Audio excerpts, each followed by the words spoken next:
All right, back at it, Athlete Builder. It's round two with Sydney Milani, and we are lucky to have her today. And I'm going to be a big homer. I got my Alabama swag on.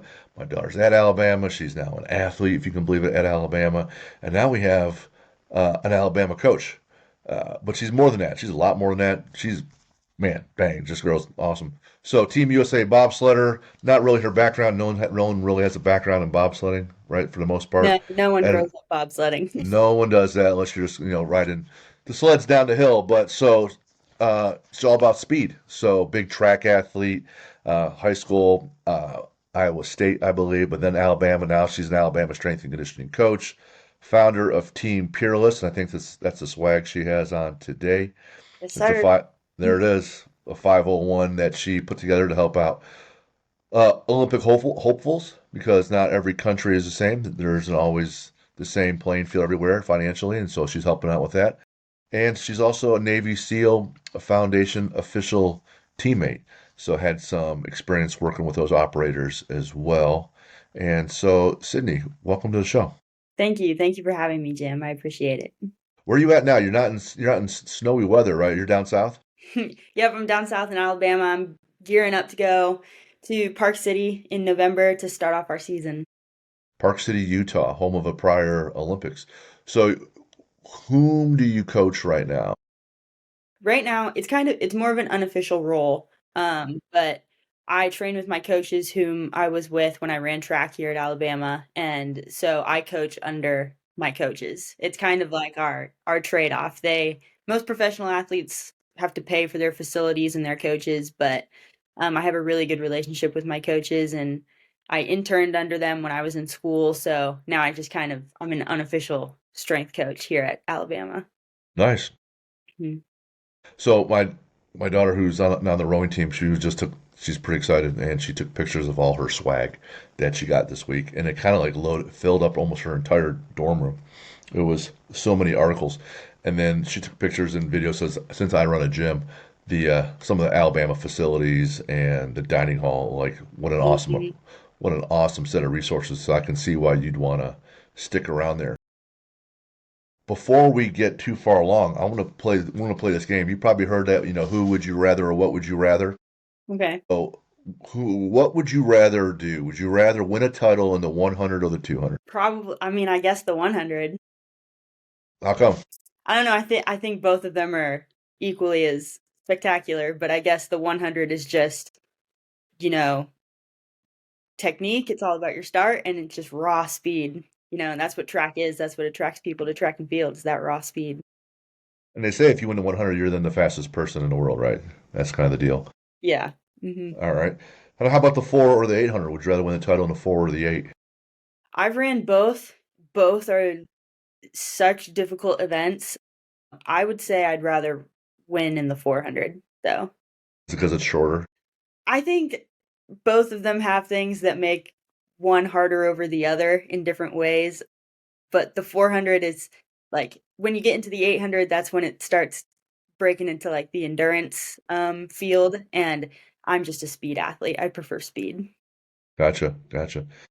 I don't know anyone that runs the 400 and doesn't come back with the statement that it's simply painful.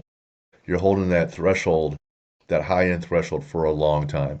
hmm Whereas in a 100, like in theory, you can run it without even breathing, right? You can hold your breath for 10 seconds. No one does that, but Theoretically, yeah. theoretically, right?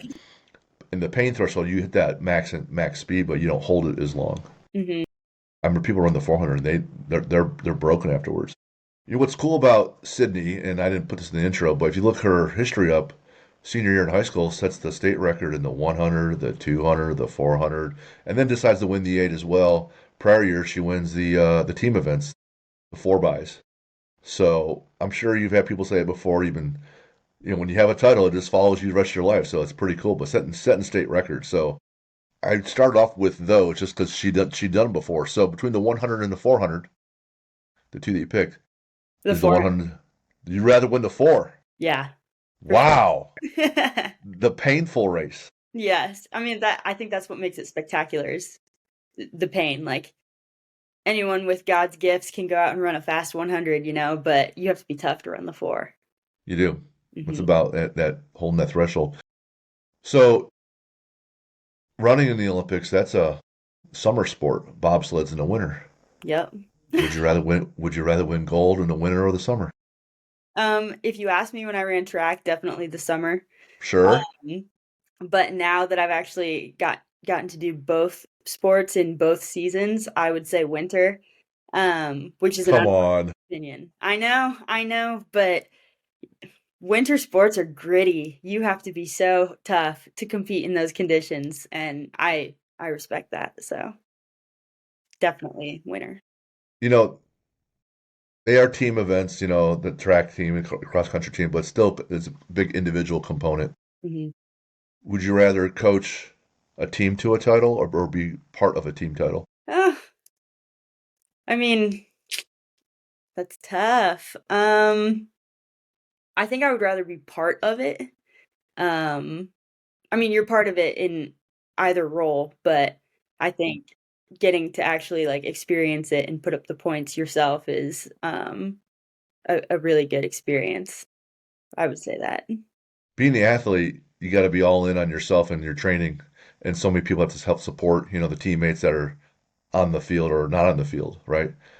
As the coach, you're just so selflessly giving to those athletes to push, get them, coach them, get them better, teach them. And so they're completely different roles, even though looking for the same thing. So I know you coach people, Hmm. but you're also an athlete. Hmm. At this stage in this season of your life, what would you say your calling is? Um, in this current season of my life, definitely being an athlete. I love being a coach and I see myself being a coach down the road. But I'm doing both right now, and I'm definitely more lit with actually participating in sports than I am coaching at the moment. Gotcha. And from the college level, she was amazing there too. All American, team captain, all SEC, top tens. So were you at nationals in Oregon? I was, yes. Yeah. Hmm. So a lot of times my wife and I will play these, hypothetical games of where we want to go and things we want to do. And having six kids makes things interesting. And so I asked her at just this week, what's what's the next one sporting event? You could pick one sporting event to go to. What would you want to go see? And she said, Collegiate Nationals out in Oregon. Because you see so many different kinds of athletes Mm-hmm. and you can see their strength, their power, and their speed all on display. So, and she wanted to go out there. I said, Rugby World Cup. I thought, but this man, the amount of weeks it spans, it's a big commitment to go watch that. Hmm. Either way, so if you were to go watch a sporting event and not participate, not coach, what's something you'd like to see? Um, Soccer probably. Really, World Cup for that? Yep. Soccer was my first love in sports, and so I can relate to it pretty easily. Gotcha. The fan bases are amazingly passionate, right? Where some people are even being shot over some of these games. Yeah. But when the World Cup rolls around, the entire world is taking notice. And some people say in soccer, winning the World Cup is as much as important as winning the Olympic medal in soccer. So that is quite the big deal. So one of the questions I ask, and I ask all my guests a whole bunch of stuff, so it makes my job easy because life's about me. And I asked why are we doing these things? And you wrote first and foremost for God and for country. Hmm. Yes, that's the That's primary why for sure. Yeah, I mean, God gave me gifts, and it's my job to glorify Him by using them. And then, I'm a proud American, and I love Team USA. So, competing for this country is in itself very motivating. were you having athletic successes early on and for a while? Yeah, I started playing sports when I was 3 or 4, and I would say early on it was obvious that I was athletic. My dad was my coach growing up, and as I got older and transitioning into high school, there were certain things that set me apart. And yeah, I played soccer most of my life, but then track kind of stole me away when I started getting good there, and we just took it from there. One of the things I say that separates all athletes is at some point some athletes quit and some don't. And people say, well, that's not true. There's plenty of pros. And I said, well, sure, but some pros are going to be better. And it's based on when they quit. And they asked me, well, what does that mean when they quit? They're playing the same time. I said, well, for me, if you're working on your nutrition and you have to meal prep or drink this much water or have all these supplements, at some point, some athlete says, I'm good enough. I don't need to do anything else. Whereas someone keeps going. Or if the training is the same and everyone's lifting together, well, some are going to quit and go home when the training's done, and some are going to stick around and keep getting stronger or faster or work on rough spots or their mindset or recovery, etc. Someone does more. And I find also, on average, not always, athletes that do well at an early age don't know how to hold on and be uncomfortable longer. Things come easy to them. Once they stop coming easy, those athletes kind of plateau and they can't break through. Hmm. And it sounds like for you, you started off doing pretty decently, but then what you like to do is separate yourself by being able to suffer longer and do harder things longer. How did that, was that nature or was that nurture? How did that get, was it your dad beating it into you? Was you guys together? I mean, I just woke this way and I'm just set my jaw every morning. I'm going to just work my ass off all day. Like, how did that come about for you? Tell us that story. I think it was both nature and nurture. I the way I like to explain it is my favorite movie is Good Will Hunting. And Okay. in the movie, someone asks him, like, how are you so smart? Like, how do you do it?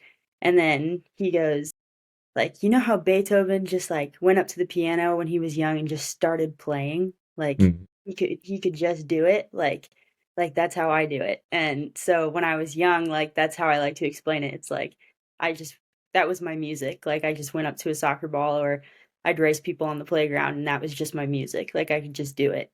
Um but then, my dad and I had a really good relationship. He was my coach. I was born and raised on a farm in Iowa, so we got them tough farm roots. And he was a very big influence in my life and like you said, kind of beat it into me that you got to stay resilient. And of course I wanted to be just like him and my dad was an athlete and I always wanted to impress him and be like him. So, yeah, you just never give up, and it's a combination of that nurture and nature. I think if you see someone having to get up early and work on the farm and stay late, see someone in bad elements, like sometimes it's cold and windy Mhm. in Iowa, right? Yep. And that's the way it is, and you still push. Mhm. And then if you start indoctrinating your kids into something like that, and not for nothing, just carrying things at a young age is an outstanding way to build just the raw farm boy strength. Mhm. And if you have that, you can build the barbell strength, blah blah blah, and then speed and power are a function of strength, right? And the physics that go along with it. So having those things really kind of set you up. I'm looking for a correlation and causation and results in people, and I'm looking up Navy SEALs and how they get through Hell Week. And is it the ones that were the good runners that did well, or the ones that were good wrestlers, or lacrosse, or swimmers? Because swimming is a big component. And they found some of those had some correlation, but the one that had the biggest was the one who could run the 4 mile timed runs in the fastest time. Because 4 miles, like the 400, it's not just 1 mile, 6 minutes. They're running four, so you're holding that threshold. Mhm. So when you hold that threshold for a long time, better than other folks, you're less likely to quit because everybody else has quit sooner, you know? Yeah. When your dad's coaching you, sometimes it's the kid's like, hey, dad, I got it. I'm tired of, because you see him at home, he's probably coaching you a little bit. You're in the car to and from, he's coaching you a little bit. Then you're on the field and he's coaching you. How'd you guys like that? I got kids, I coach them, and sometimes they're like, hey, dad, shut the hell up. I'm tired of listening to you. Mhm. How'd that go back and forth for you guys? Um, I have 4 other sisters, and so, that was just kind of how my dad and I bonded.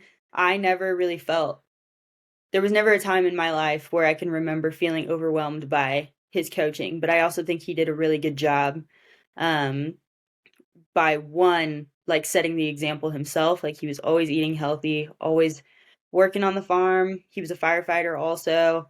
Um, always in the gym working out, and so it was easy for me to follow his direction because, like, there was merit there because he did it all the time, you know? So, it was never difficult to receive things like that because I saw how fit he was and how strong he was and successful he was, and I was like, "Oh, I wanna be like that." Like, everything you're saying makes sense to me.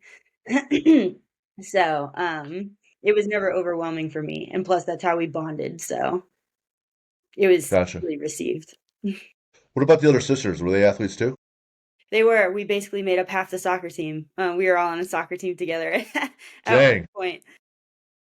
But yeah, they were athletes growing up and, being on a farm, we were always out in the woods or driving the quads, and I contribute those experiences a lot to my athleticism as well because, we were moving in different planes, we were always racing, wrestling. My dad was a wrestler, so naturally there was living room fights all the time.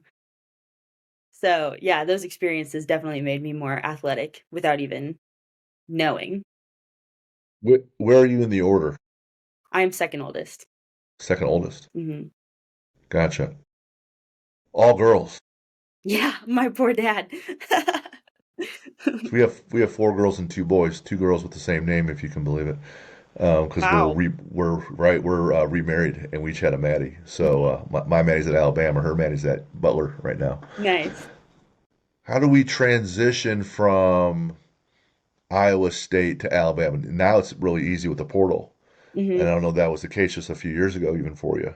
mhm. So what led to, hey, I'm gonna look at some different options. Then you ended up in the SEC of all places. So what happened Yeah. there? I was recruited for the heptathlon at Iowa State by Dan Steele, and I loved that guy. He was a great coach. He did a home visit for me. Unfortunately, he suffered a stroke, and he's fine now, but he decided to spend more time with family. So I was moved to a different coach, and then he switched schools. So then I was moved to another coach. And Dang. I'm pretty like in my mind at the time, I was like I'm just gonna work super hard. Like a coach doesn't matter that much. Like that's what I said back then. Oh, Um, wow. but there was, a difference in coaching philosophies for sure between him and I. We never really, like, didn't get along. I thought he was a great person, but I just knew if I stayed there, I wouldn't accomplish everything I wanted to. So, I went on the transfer portal and was picked up almost immediately by Alabama, and thank God, because that was the greatest decision I ever made. How was it moving down south and coming down to this whole different lifestyle, man? It's warm down there all the time. Iowa not so much. And then I haven't been to Iowa in forever, but I've been to Alabama a few times. That campus is beautiful. Mm. How was the transition? It was both difficult and easy. It was my first time being away from my family, my dad, all my sisters, and on that scale, it was really hard. But it was super easy because Coach Wiley ended up being like a huge father figure to me. I met my best friends here, and it made me a successful athlete. So on that scale, it was an easy transition. Awesome. Awesome. Running the one and the two, playing soccer. Soccer's a lot of endurance, man. You're not going top end speed, but it's these short little bursts. To now we're transitioning out of college and to pushing a big tank down the ice, right? In the bobsled. And I see that you have the setups, it is really just the raw physics, force equals mass times acceleration, right? Mhm, And you're going as fast as you can in a straight line with this obstacle, with this weight in front of you, and how much force can you generate? mhm. So different kind of athlete, right? Yeah, for sure. Talk about having to gain a little weight for the new role Yeah. and the bloat maxing approach that I think you're famous for. Yeah. The bloat maxing that Jim is referring to is one time we were at the Olympic Training Center, and I was with a couple of my favorite male teammates, and I had to gain so much weight. I gained 20 pounds in a year, 30 pounds throughout the entire quad. That's what we call the 4 years leading up to the Olympics is a quad. And I was very uncomfortable in my body. Like it was by design, and I worked really hard for the weight that I gained for the sport, but I just did not feel good. So a way that I coped with it is I always called myself fat. Like I always joked that I was fat. And so I was doing that, and one of my teammates was like, Sydney, I don't like when you call yourself fat. Like this is how the sport is. Like you're beautiful. Like just don't do that anymore. And I was like, but it's how I cope. Like I like to joke with myself, you know? And he goes, all right. We'll just say you're bloat maxing. So that's just Right? what it became. And we use that phrase for everything now. Like every time we're in the weight room, we're lift maxing. When we're in the recovery room, we're recovery maxing. Like, Nice. hey, where's Karsten? Oh, he's walk maxing. Like we Right? Just add use that piece on there. yeah, so I don't know. It's just a funny inside joke now. But yeah, gaining that weight was tough. It was so tough. I'm naturally pretty lean. I'm definitely on the shorter side for bobsled as well. I'm 5'4", and I think my next shortest teammate is 5'7", probably. So I had to work really hard to get up to weight, and they wanted me to gain that weight because in bobsled there's a weight maximum, and you want to get as close to that weight maximum as possible so you can go down the hill faster. And if that weight isn't on the athletes, you have to put it in the sled. And if you're pushing a heavier sled compared to the rest of the field, then you're going to push a slower start time. And that just compounds down the track, and you're going to be behind from the get-go. So they encourage all of us to gain weight. And in my case, I had to gain a lot of weight. And it was hard. I counted every calorie, every macro, every ounce of water, everything for an entire 4 years. And it was by far the hardest part about transitioning sports. It wasn't even it wasn't the fear factor for me because bobsled is dangerous, it's very scary. It wasn't learning a new discipline, none of that. It was gaining the weight. That was the toughest for me. Gotcha. I tell a lot of athletes that the hardest part typically of them advancing for most will be the food. Mhm. And I have these kids like they're in high school, and so it's not even the same animal, but I have a basketball kid who's 6'1" and he could dunk, right? Mhm. But he weighs 139. Right.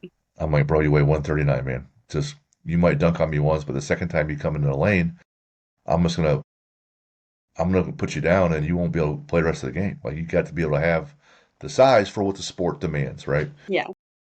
And Jack, my son plays for Ball State football, and he left high school at 207, and I'm like, and I was telling you, hey, buddy, you need to gain weight. He goes, yeah, I know. I said, well, let's pull up Ball State's starting roster and see what the linebackers weigh at. Mhm.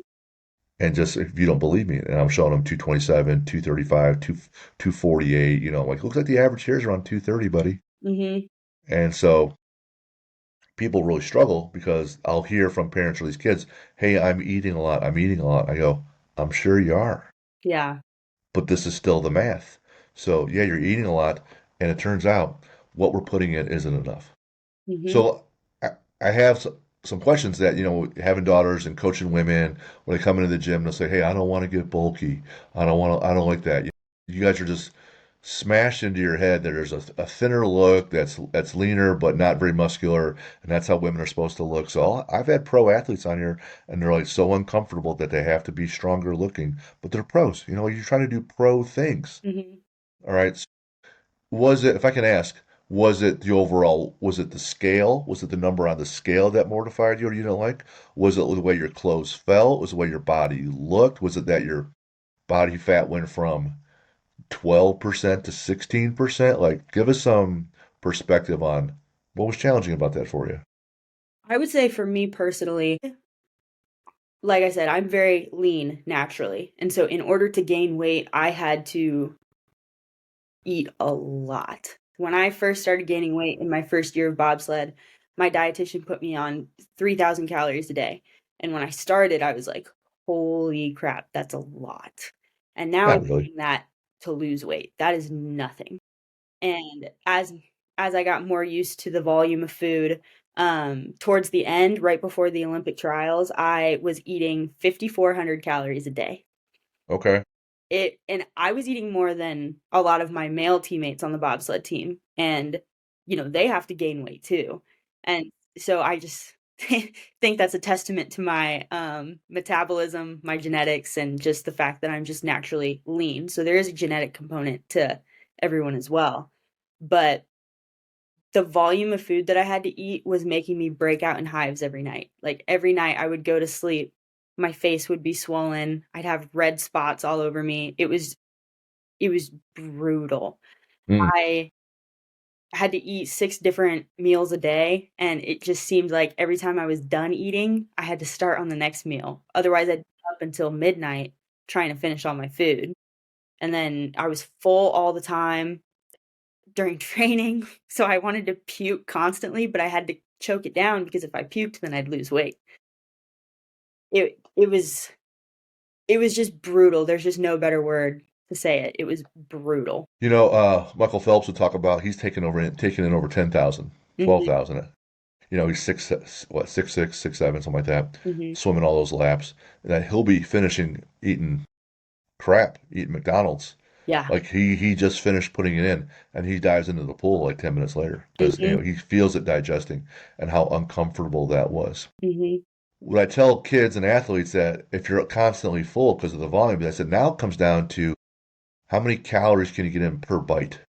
If I had to eat something like if you eat a lot of salad, Mhm. no, Oh, you no, get I did not eat a lot of there. salad. There's no chance. You have to eat an entire wheelbarrow of salad. Yeah. Because it's not very calorie dense. Mhm. So I said we have to eat more fattening foods. And they're like, if you're really trying to gain weight, there's a dirty component. And the kids are, well, what do I do? I said, go get a pizza, and I'm like, eat as much of it as you can, but pour a bunch of olive oil on top of it first. Mhm. And they're Same like, as me. why? I'm like, there's this fat in the oil calories. It's not really hard to digest. Or put sauces on everything, whether it's mayonnaise, sour cream, and guacamole, queso. So how dirty was the diet? Or are you just trying to be like, well, I'm still trying to eat clean, all, clean vegetables and fruit and meat, but you realizing I need a lot. So did you have a candy bar for goodness sake? Are you allowed to even look at a cookie? Because it makes life a lot easier if you're trying to gain weight if you have a little bit of a dirty component to it. So Mhm. some people are like, well, I can't do that. And then it's not just necessarily you were genetically predisposed to having a high calorie burn rate. There's probably some truth to that. But you've been running nonstop since you were 3. Yeah. And in the off season, you're out moving things. And then soccer's a nonstop running sport. And then there's track and everything else. So Mhm. your body is used to you burning a lot of shit, Yeah. right? Yeah. So then you got to eat a lot, which then leads to going to have to, having a lot of number twos a lot. So, but how dirty did you have to get with the diet? Um, when I first started gaining weight at the 3K, I was eating really clean. Everything was clean. And even though that was a high volume, like, calorie number for me, it was still manageable to eat clean.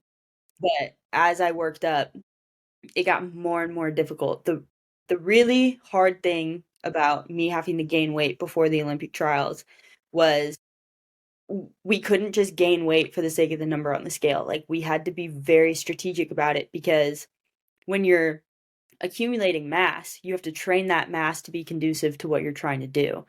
And Right. that that takes a long time. Like, that's just science.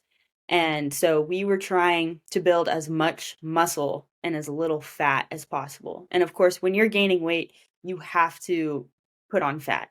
Like, there's no way you can do that 100% lean tissue because your body is super smart and you have to facilitate an environment that convinces it to do what you want. And in order to gain weight, you got to gain a little fat. So that was inevitable.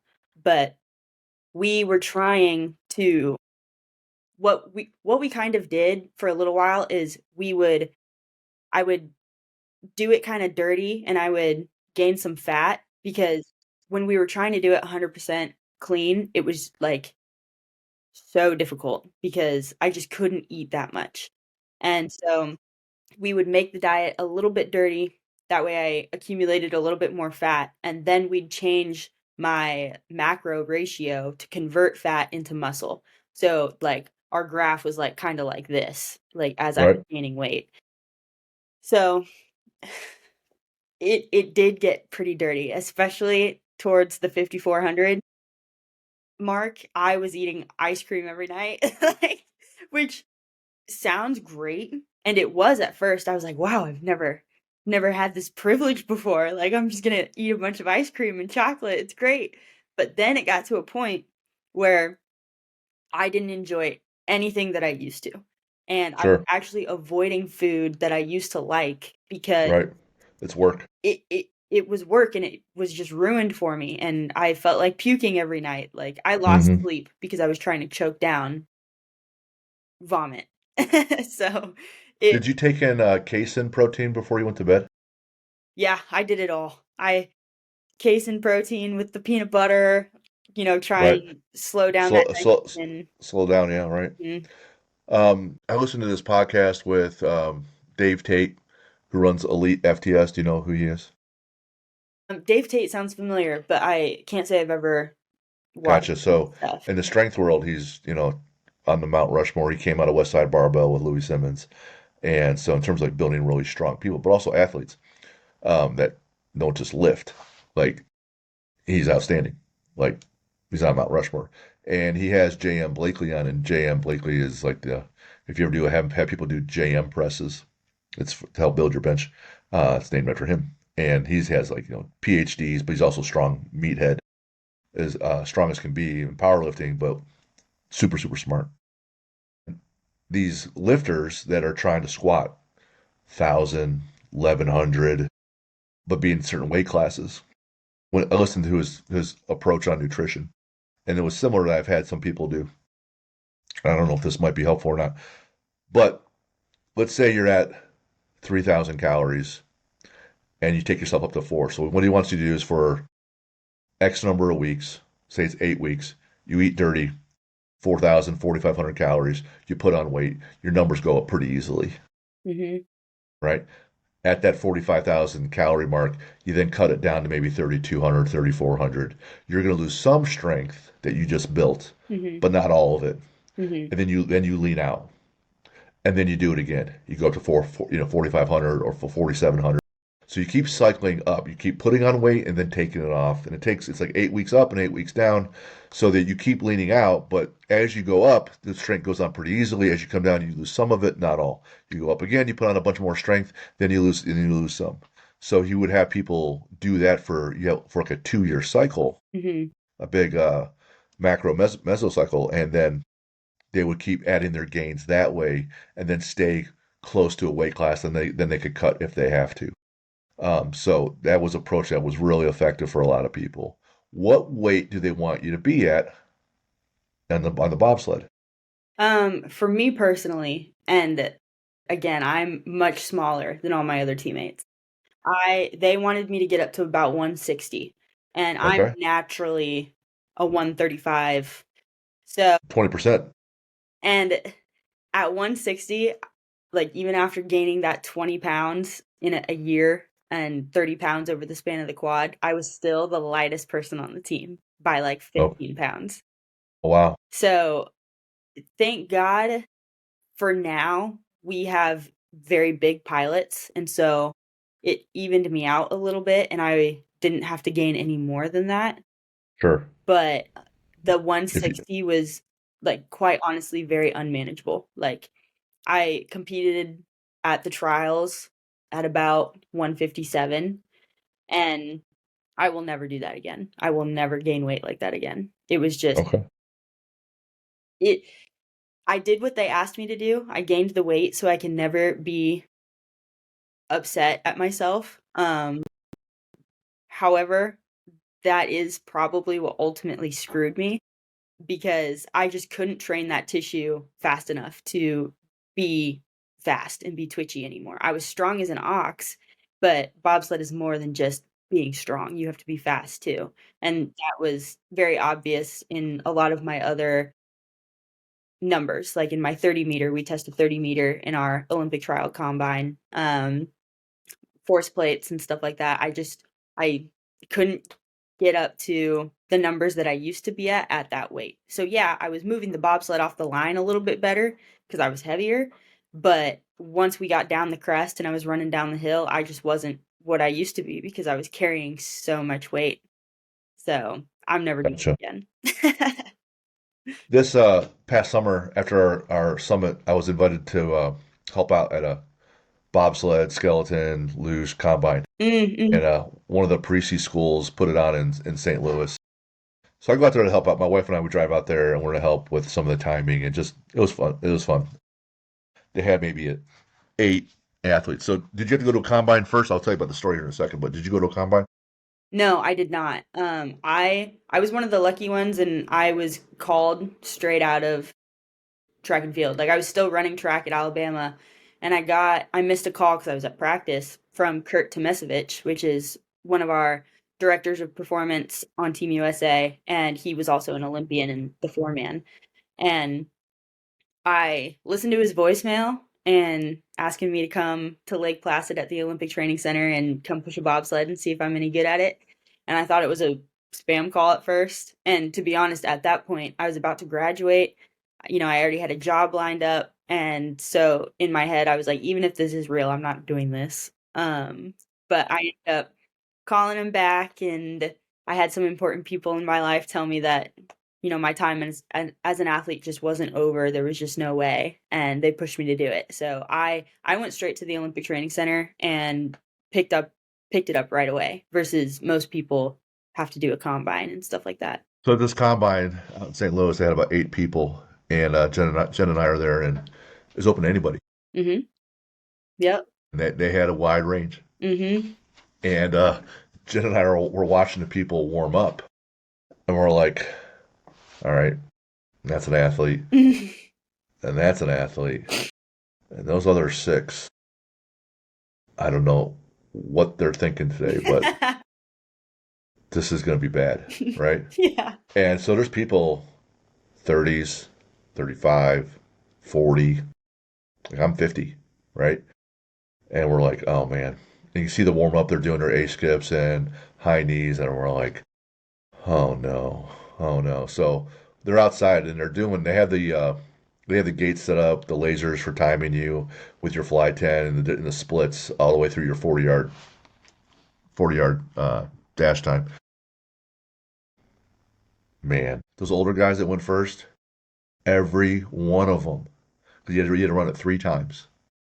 Every one of them, man, pulled up halfway at some point. Hamstring is torn or tweaked or an ankle, and I'm like, oh, bro. And they're the first go round, they're running like a 6'1", Mhm. a 6'2", and I'm like, hey, that's good, good job. You're 43. You sit behind a desk, cool, good job. Yeah. And then the kid who just graduated Iowa State and he was in track, he was 1 year out, still lean.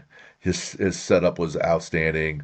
And you can see it's a short sprint. It's not like the 100, which is longer, but still the shortest. So each step is hard, right? You're trying to exert so much force in the ground before you come all the way up. And you can see him struggling because he's putting so much force in the ground. I'm like, oh, that kid's moving. That kid's moving. And on a laser, this is his first one with no spikes, just regular tennis shoes, out there in the parking lot, incline grade even, and he runs a 4.32, and he backs up with a 4.28, and I was like, okay. So the other folks, they saw those numbers, and they continued. I'm like, bro, you're you're seconds off, Right. right? Don't continue. So then we went to the broad jump, and then the vertical jump, and then there was a sled test, and I was like, the kid's jumping 40, 43 vertically, and I'm like, and he said 10 plus, 10 and a half broad jump, and I'm like, everyone else, I'm like, man, just quit hurting yourself, go home. But they wouldn't do it. They wouldn't do it. I have down here that, when you race at a high level, you go to the biggest events, and you win state and you go into nationals. But I wrote, or you have written here, getting locked out of the car right before a race on the fastest track in the world. Yeah. Girl, That was like you rough. got you got one job, show up. Get out of the car. Really rough. So bobsled, it requires a lot of gear. Like we have our sliding suits, our ice spikes, our helmets, all of our tools, because athletes are in charge of maintaining the sleds, fixing the sleds. And so we have all of this crap, and we're walking out the door, and my pilot is like, "Hey, Sydney, do you have the car keys?" And I was like, "No, you have the car keys. I gave them to you last night." And then she goes, "No." And I was like, "Lauren, I swear I gave you the car keys." And our car is automatic unlock. So I was like, "Well, it's in our bags. We know the key is in one of our bags. So let's just go to the car, unlock the car, put all our stuff down and then find it." And so that's what we did. The car unlocked. We put our bags in there, shut the trunk. But then when we shut the trunk, the front door wouldn't open. The key was in the bag in the trunk. Oh God. So little did we know, the key has to be in the front seat in order for it to unlock the car. So user error slash Oh glitch, we we put the key in the bag, which was in the trunk, and then it locked when we shut the trunk. Couldn't get in the car. So, anyways, this track, Whistler, Canada, is the fastest track in the world, and it's a great track if driven correctly. But there is one curve. Well, there's two curves that I have a not so great relationship with. One curve is called Thunderbird, and if you drive that curve incorrectly, you smack the wall. And me as a brakeman, I sit in the back of the sled, and the back of the sled, slides left and right the most. And so if you smack out of that curve, like you're getting hurt. And the week prior, we kept smacking out of that curve, and I was just beat up.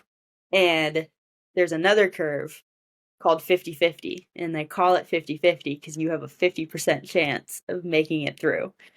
And this track is pretty scary, okay?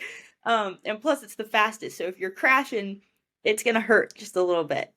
Um, and so anyways, our our key is locked in the car. We have to go race though.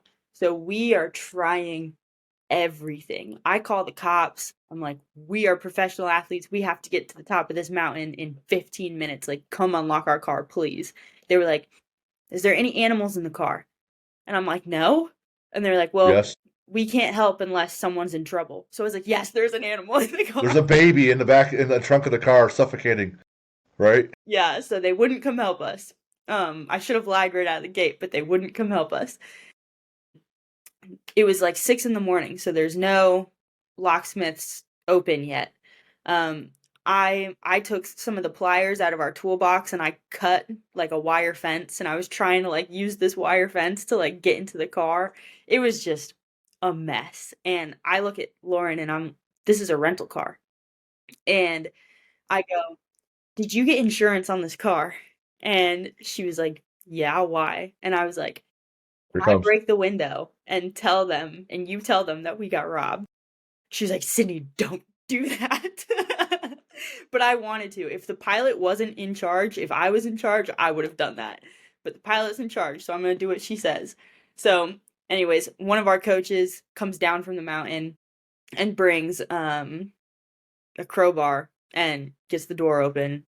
And so we race up the mountain, and literally no warm up, no nothing. We just get straight out of the car and go to the line.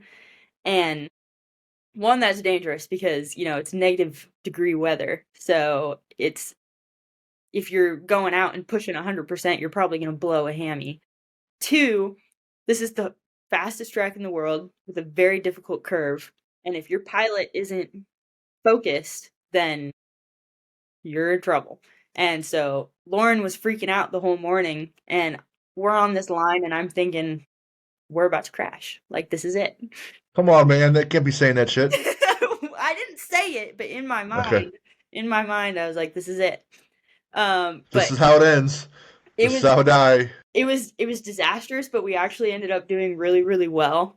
We didn't crash, which is a miracle, but it was just so disastrous. It was so terrible, but it's funny looking back now. Dang. Yeah. What I keep coming back to when I look through your bio here is the willingness not to leave any stone unturned. You Hmm. don't want to have any regrets and look back and say, man, I wish I would have tried this or done this, or I wish I would have eaten the 5,400 calories. At least now you know, like Hmm. you were all in. Hmm. And the two things you list here for your mindset that helps you advance is God and relentlessness. Yeah, God for sure because I'm very type A. I'm very competitive. No shit. I like having things a certain way. I'm Yeah, I very got it. detailed. And through that detail in my training in my everyday life, like that's all in effort to win an Olympic medal. So it's really difficult not to want to have control over everything and not to want to control the outcomes. And a few weeks before the Olympic trials, I was pretty anxiety ridden. Like the weight that was on me, I knew wasn't helping me anymore. I had trained so hard. I mean, any athlete on the Olympic stage will tell you this, but your dreams take you away from your family. You're not financially stable. You you don't do anything other than your sport. And I was having a lot of doubt and that led to a lot of anxiety and I just was holding so tightly onto this result. Like I just wanted to win so bad. But and I think that's really common for athletes just to want to be control freaks. And so God is super important to me in my athletic space just because you have to relinquish that control and you kind of have to let him hand over the victory. Like all you can do is plant the seed by doing everything that you possibly can, but then, calming your mind and your spirit and just letting him do the rest. And so without God, I would be very lost and I would not enjoy sports at all because the reality of it is you can do everything that you possibly can, but the outcome isn't up to you. And so if you don't find peace in that, then sports aren't going to be enjoyable anymore. But sports are a gift from him. They aren't meant to be anxiety ridden like it was for me a couple weeks before the Olympic trials. So I think he is just so important for athletes to know. Um, and then resilience because I mean, it's like I said, we aren't financially stable. And I say this cautiously because I do love representing my country very much. But because athletes are so resilient and so driven and hopeful and will make anything work in order to compete for this country, the entity itself kind of takes advantage of those things because they don't pay us. Like they ask for so much from us, like, "Hey, win us medals, bring them back to the homeland, pay for your own travel, pay for your own competition fees, all that fun stuff, but we're not gonna give you anything back." Like, they don't pay you. So, I think resilience in sports in any sense is extremely important, but especially when you get on the international stage, things aren't so easy anymore because you are not only trying to be an athlete, you're also trying to eat. And that's Right. really hard when you're not getting paid for your job. So, that's why I created Peerless because I wanted to make that go away for athletes. But yeah, you have to be resilient and you have to allow that to foster resourcefulness in you and drive. And that's what breaks most people is when they aren't resilient. So, yeah, those 2 things are by far, I think, one the most important factors in sports. What percentage, if you can guess it, of you and your identity and ego is the reason why you push so hard to win? Or what percentage of it is to just simply glorify God and what He gave you? Oh, that's such a hard question. Um,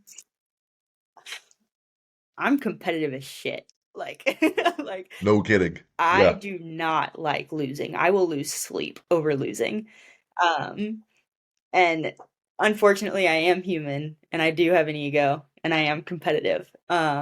So I don't think I could put an exact percentage on it, but unfortunately, like that is a component, right? I will not lie and tell you that there's not. that's okay. Um, Just take a yeah, guesstimate on, if you could be self-reflective here. yeah, yeah. So I'm definitely flawed in that way as a human. Like some of it is for me, and I don't think that's 100% bad. Like you have to do it for yourself, But if God wants you to be successful. Nothing wrong with yeah, wanting to be successful. absolutely, yeah. I just want to hear what number you're going to say. What number Is I'm it gonna 50-50? Is it 90-10? Is it 30-70? I mean, 80-20? It's going to be a range. yeah, I'm not holding you to it. I'm able to do what I do because of God, and so like I mean, obviously, like 100%, I trust him. I'm gonna love him no matter the outcome. And I'm grateful for the gifts he gave me. So 100% in that aspect. But unfortunately, like I am human and I am flawed, and Okay. I do want to win just for the sake of telling Winning. Germany to fuck off at the Olympics. Right. um, I don't know, probably we're gonna say 90-10. We'll say 90-10. So 10% God. No, no, 10% ego, 90% God. Oh, wow.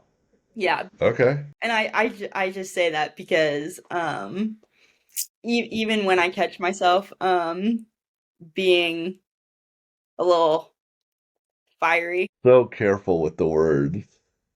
I My goodness. I do lead that back to my relationship with God. Even even Jesus flipped tables in the temple. You have to, go get get the goal like it's the only thing. So mm, yeah.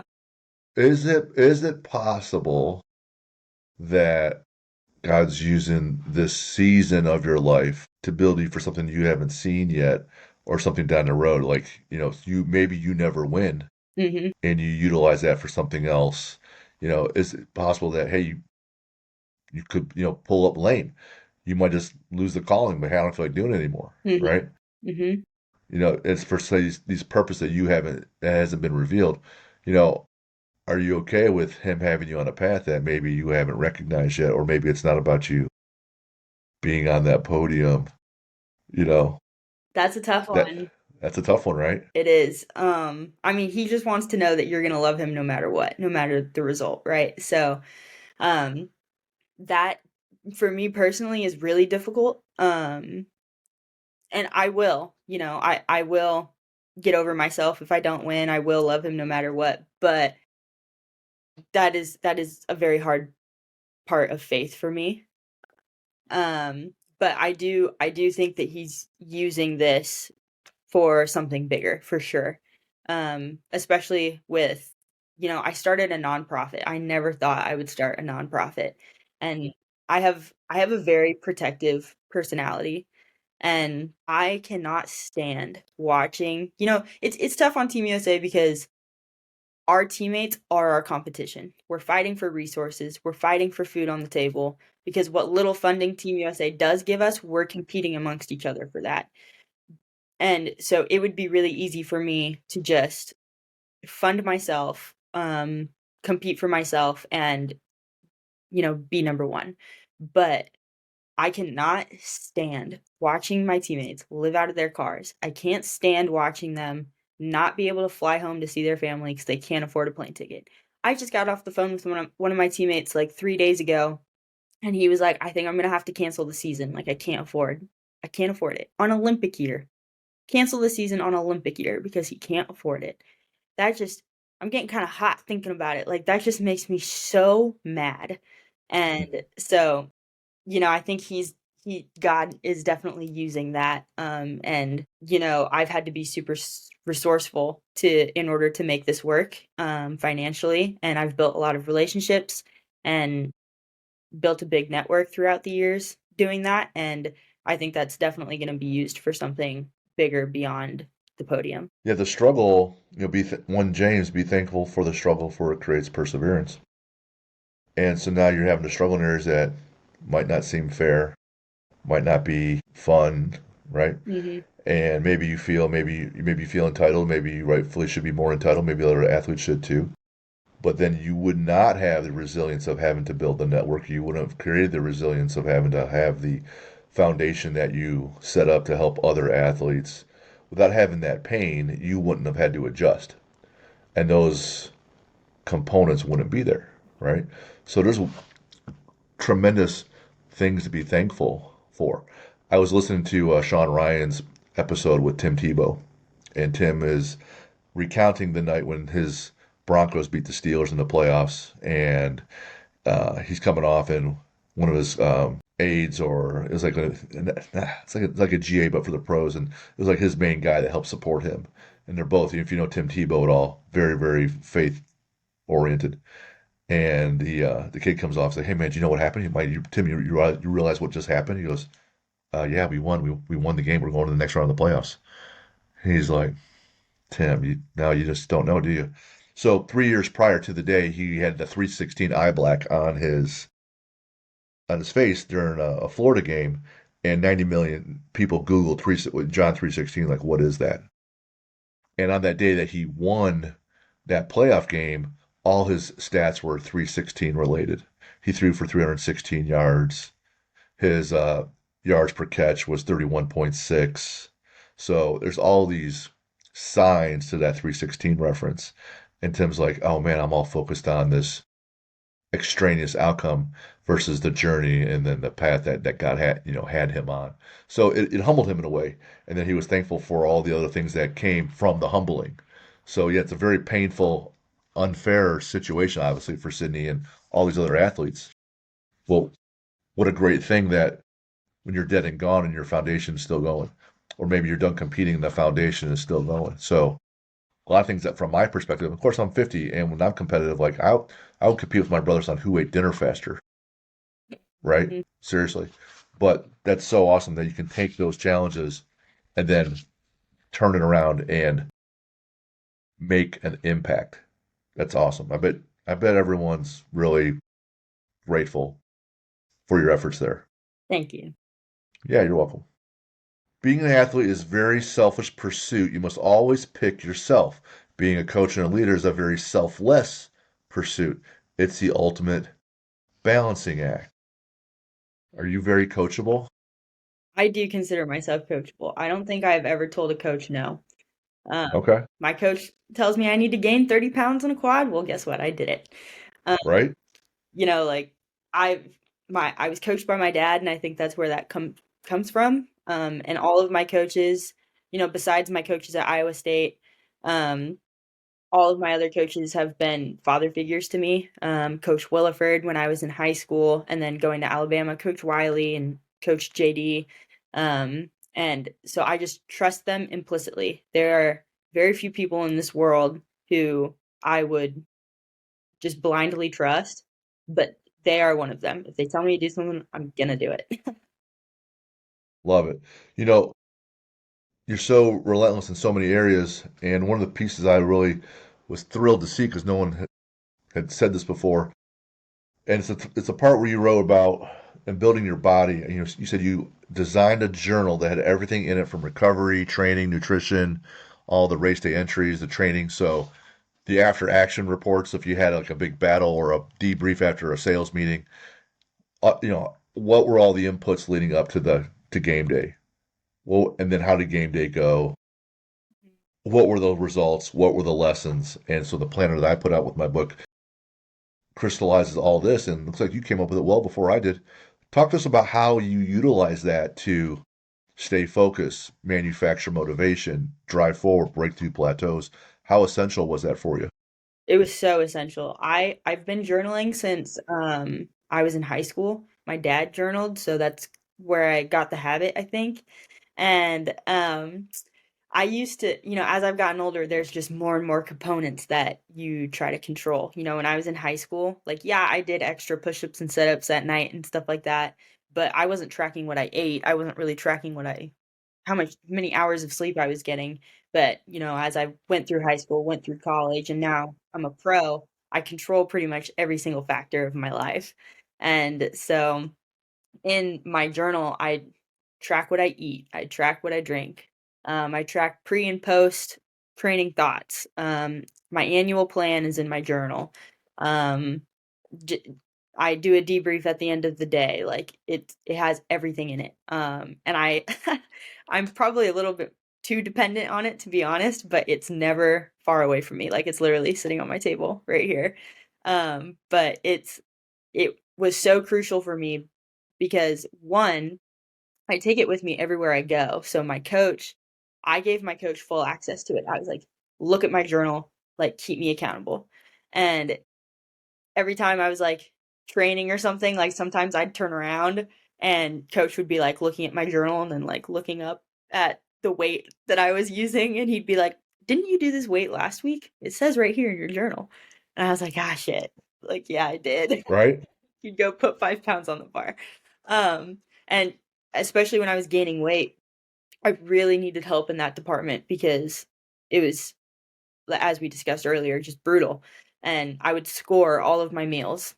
And he would look at my score at the end of the day and then he'd look at my weight and be like, "All right, we're on track," or "Hey, like you need to be just as disciplined about your food as you are your training if, the food score wasn't good."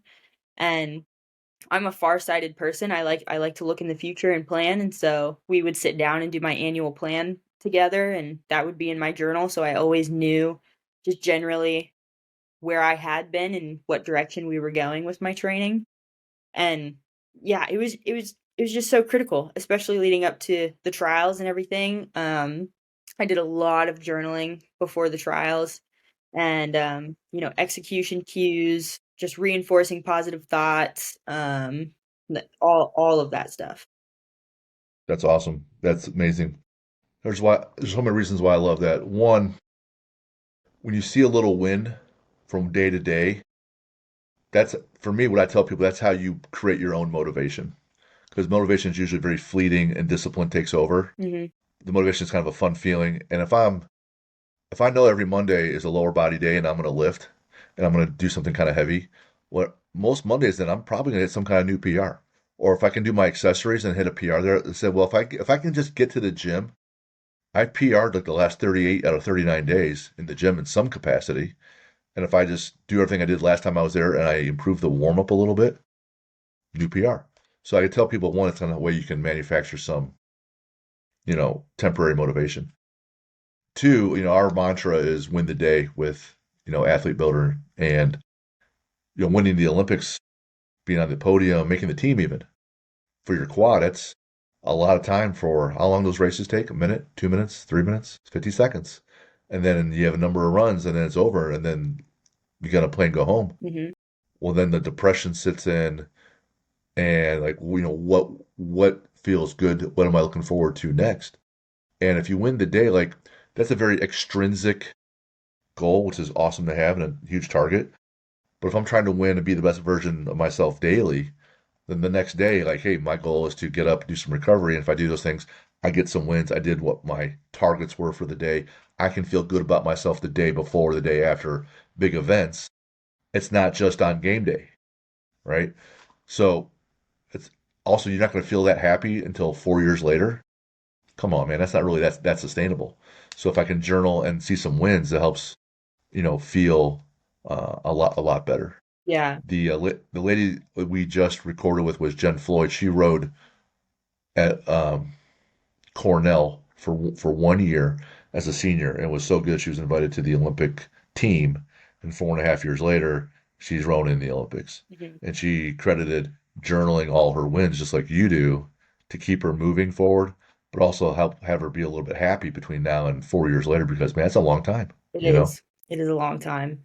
Um, yeah, I can completely agree with you. And there's, bobsled is very niche, so a lot of people don't know what it is. And when I get the question like, "What's bobsled?" I say like, "Have you ever seen Cool Runnings, the movie?" Um, and I don't know if you've seen it, Jim, but it's Yeah, the Jamaican the team. Jamaican bobsled team, and there's a great quote in it. And the coach says, "If you're not good enough without the medal, you're never going to be good enough with it." And so, yeah, I think there was a point in my athletic career where my worth was determined by wins. And, if I do go to the Olympics and do get medals and stuff like that, but we always have to remind ourselves, like, if you're not good enough without the win, you're never going to be good enough with it. So just my journal helps me find purpose and helps me kind of keep myself grounded and yeah, just like that previous athlete did, keep herself a little bit happy. Yeah, yeah.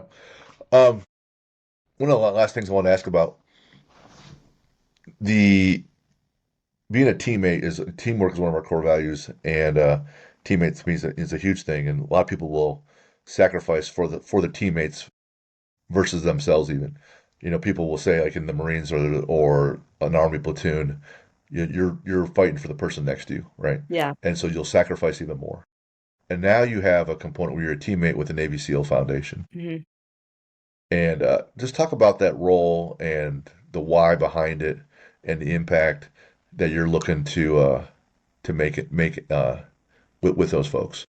Yeah, I became an official teammate because right out of college, the job that I already had lined up, as I was being recruited to Team USA was, I was a strength coach for Virginia High Performance, which is a program funded through the Navy SEAL Foundation. And it's a multimodality program where operators come in and they go through this program and they have everything they need. They have their strength coaches, their dietitians, all their meals are made for them. They see doctors, they see mental performance coaches, they get massages, literally like everything. It's like an all-encompassing recovery program, and it's amazing. And I was a strength coach, and throughout my time being a strength coach there, I just developed such an amazing perspective. My dad was military, so I already had ties there in a way, but when you are because the strength coach is kind of these guys' like main vessel for, healing or progressing or anything because the strength coaches are with them twice a day throughout the entire 4 weeks that they're with us. And we learn a lot about each other. And throughout learning about this population and getting attached to them and kind of having like brother and father figures throughout this program, I went on tour on the World Cup tour with Team USA and I missed them. Like I missed coaching them. I missed hearing their stories and I almost like felt a little bit guilty because I wanted to take a lot of responsibility for their progress. And so I called Jeff, who oversees me through the Navy SEAL Foundation, and I was like, "Jeff, like, I want there to be a program where we bridge elite athletes and elite operators because we're experiencing a lot of the same things as far as identity, devotion to country, work ethic, like all of these things. And I think it would just be fantastic if we had more elite athletes going through this program with the operators and just connecting. And that's kind of how the official teammate program was born. And, I just had the idea. He did all the legwork. But now we we use our platforms to connect with these guys and with their families and we advocate for the Navy SEAL Foundation because, the operators can't do that. That's a very, sacred population there. And the Gold Star families, like a lot of times, they just don't have the reach or don't have the desire to reach because obviously they're not in an advantageous situation being a Gold Star family. And so our job as official teammates is just to make sure that they're seen, they're heard, and that they're being connected with. And so it's been a privilege to be able to do that because I'm not working at VHP anymore because I'm training full time for the Olympics, but I'm able to connect still and be involved in the community through this program. And it's just been a blessing, and I continue to see different perspectives and hear different stories all the time, and I definitely use that as a why on the ice as well. So it's been great. That's amazing. That's amazing. I didn't meet Jeff at the New York City SEAL Swim, but I've come across him a number of times because been supporting it, registering for it in swimming, and for this entity, Athlete Builder, the Navy SEAL Foundation is our official philanthropy.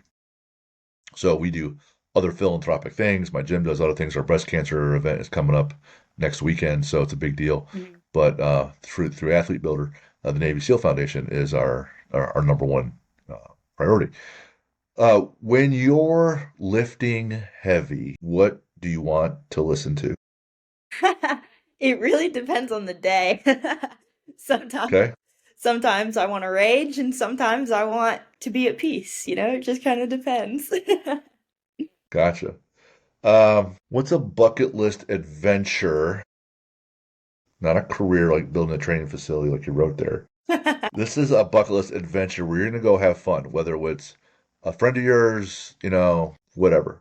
Or it sounds like it's just gonna be you and your dad and everybody else can go away, but you know, it's an adventure that you and this other person, or by yourself, have never been to and experienced. There's a lot of things that I haven't experienced. Shoot, I've been all around the world, so that's pretty cool.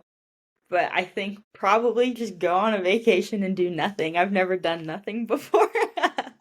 Probably that. I couldn't tell you because I did in the form that you sent me. I wrote I want to build a training facility. That's on my bucket list. But if it can't be career oriented, then I suppose just go do nothing. Hard to decompress, huh? I get it. People are driven. Uh, Favorite sports movie? Secretariat for sure. I love that movie. The second horse. I can't remember the name. The horse that came in second to Secretariat, Yeah. Shaq. So the prior two races, the Derby, the Preakness, Secretariat wins, Mhm. but it's pretty decently close, Mhm. right? And the horse that came in second would have the course record Yeah. at those two events. It was that good. Mhm. And Secretariat beat it. Mhm. And then the trainer decided to not hold the horse back that final 3 weeks going into the Belmont. And when it came time to game day, it was like 37 lengths. It was such a beatdown. Mhm. Like the horses really finally just unleashed what it had. It was so amazing to watch. Favorite sport to watch? Favorite sport to watch. I forgot what I wrote down there, but I love to watch soccer. Sand volleyball is cool. I love spike ball. I don't even think that's an Olympic sport or anything, but spike ball. That's a backyard. That's a drinking game, isn't it? No, you have to be athletic to play spike ball. Spike ball has that little like trampoline that's near the ground, and you have a little Yeah. foam ball. Okay, I People are tailgating and doing that. All right, I rep French. before football. That is a fun sport. And then favorite athlete to watch could be current, could be retired or dead. My favorite athlete to watch is Mystique Rowe. She's on the Team USA skeleton, and she's just fucking fantastic. I love her to death as a person, but then she's also just a force to be reckoned with on the ice. I love when she steps on the ice. Favorite book? My favorite book is Red Rising. What's that about? Um, it's a 6-book series. There's one more coming out. Oh boy. Yeah, but what's it about? It's kind of like a post-war apocalyptic world where society has been broken into different colors, and each color has a designated job within society. And so, like, the reds are like the lowest of the low. They're in the mines. They're abused. They get the least resources, and then the golds are like your warriors and your politicians, and it's basically how like red rises up from within and destroys gold from the inside out, and Oh it's geez. pretty Of course you like that series. I do. The underdog, the coming up, the grit, the hard journey, the unfairness, Yep. the beating everyone's ass. Yep. Who's your favorite superhero? My Could be a favorite real person though too. my dad. My I dad. knew it. That's easy. What about villain? Who's a good bad guy? I would say, oh, I wrote something down. I forgot what I wrote down though. But I know it was the villain from Treasure Planet, the cartoon, the pirate. I think John he's Silver? yes, John Silver, and I love him because yes, he's a villain, but just like any villain, he's misunderstood. And he's kind of a mentor to the hero in the story. And I just love how he mentors this hero, and I actually use some of his philosophies in my everyday life. Look, So just love him. John Silver, the cartoon, impacting Team USA. What's your what's your favorite lift in the weight room? Back squat. How come? It's just it's gritty. It's a little bit scary, like your spinal loading, you gotta get low and that weight is crushing you from the get-go and if you don't get out of the hole, like it can be a little bit scary to bail. And I just love it. I think it's a fun lift. It's just fun to do. Makes me feel strong. It's my favorite lift for the same reason. There's so much fear involved to keep adding more weight when you're doing it and you're maxing out. And every time you do a new max out, there's that fear again. Mhm. And so there's risk, right? There's Yeah. risk. And so it's rewarding that you've handled the fear and there's a tangible benefit and you can see, hey man, I won. I was afraid and I won, right? So I love that. Uh, what's your favorite quote? My favorite quote, I forgot what I wrote down, but It's okay.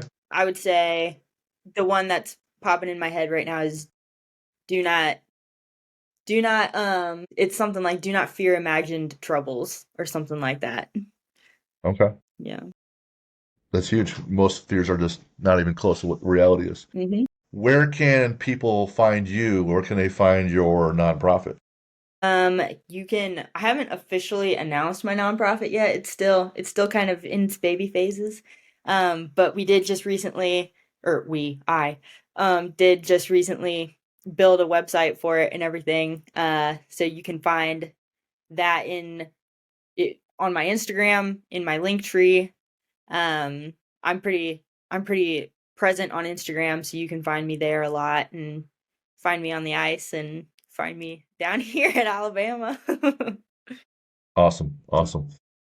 And if those of you want to continue to reach out to us for our prior guests or questions for us so we can help you out, info at athlete-builder.com. Athlete-builder.com is also the site where you can get our book, our digital course, our planner, and check things out. We always want to make an impact and check out Unbreakable Athletics all through October and beyond. It's Breast Cancer Month, and some people in our gym are really impacted by it personally this year. So it hits home, and we're raising money for that as well. Sydney, awesome time having you on. Learned a lot. Had a lot of fun. You're a fun person to talk to. I love the honesty and how authentic you are, and I love the tenacity and the willingness to push and be all in. It's very attractive quality in people that they just go hard, and I love that. So, man, thanks for the gift of being here today and making an impact No, thank you. I appreciate you thinking of me for the show. for sure. Have a good one. You too.